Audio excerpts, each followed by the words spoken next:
அப்ப அதனுடைய வீடியோ, அந்த பதிவுகள், இந்த காட்சியெல்லாம் பார்த்து விட்டு இது என்ன பெரிய அநியாயமா இருக்கிறது. நான் வந்து ஆர்டர் போடுறேன், இதை விசாரணைக்கு எடுத்து சொல்றேன். ஜுடிஷியலா செய்ய முடியாது, அட்மினிஸ்ட்ரேட்டிவா செய்யணும். இது காவல்துறை நீங்க கம்ப்ளைண்ட் பண்ணுங்க. சம்பந்தப்பட்ட குண்டர்களை என்ன செய்யணும், அது வந்து ஒரு நீதிபதிக்கு முன்னாடி நடந்தானா எவ்வளவு சட்ட ஒழுங்கு சீர்கேடு. அப்ப கோர்ட் காம்ப்ளெக்ஸ்லயே உங்களுக்கு வந்து வழக்கறிஞர்களுக்கு பாதுகாப்பு இல்லையா என்று சொல்லி இது என்ன குண்டர் காட்சியமா நடக்குது, குண்டர் ஆட்சியா நடக்குது என்று கேட்டிருக்கிறார். இதுதான் அந்த வழக்கு விசாரணைய சுருக்கம். இப்பதான் சிஜேஎம் வந்து சிஜே என்ன சொல்றாரு, சுப்ரீம் கோர்ட்டுடைய உச்சநீதிமன்ற நீதியரசர் இப்பதான் வாயை திறந்து என்ன சொல்லியிருக்கிறாரு, டெல்லி வந்து குண்டர்கள் ஆட்சி நடக்குன்னு சொல்லியிருக்காரு. டெல்லி ஆட்சி செய்யறது யாரு, பாஜகவா இல்லையா? ஏற்கனவே ஒரு 6 நீதியரசர்கள் உச்ச நீதிமன்றத்தில் இருக்கக்கூடிய நீதியரசர்கள் வெளியே வந்து உச்ச நீதிமன்றத்தையே வந்து ஆட்டி படைக்கிறாங்க. இந்த பாஜக அரசு வந்த பிறகு, மோடி சர்க்கார் வந்த பிறகு எங்களுக்கே வந்து என்ன செய்யல, ரோஸ்டர் டோஸ்டர் என்று சொல்கிறார்கள்.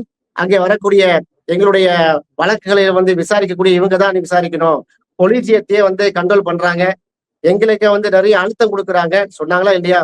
நாட்டுடைய டெமோக்ரஸிக்கே வந்து நாட்டுடைய பன்முகம் தங்கக்கூடிய இந்திய நாட்டினுடைய சுதந்திரத்துக்கு மிகப்பெரிய வந்து இதா இருக்குது, பெரிய அச்சுறுத்தலாக இருக்கிறது என்று சொன்னாங்களா இல்லையா?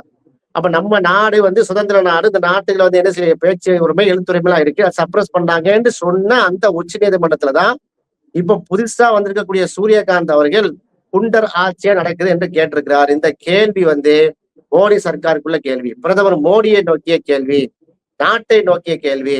இது இந்த டெல்லியை ஆளுவது வந்து பாஜக. பாஜக குண்டர் ஆட்சி என்று சொன்னால், பாஜக உடைய ஆட்சி செய்யக்கூடியவர்கள் குண்டர்கள் என்று சொன்னால், நாட்டை ஆள்றது யாரு? நாட்டை அரசாளு வந்து பாஜக.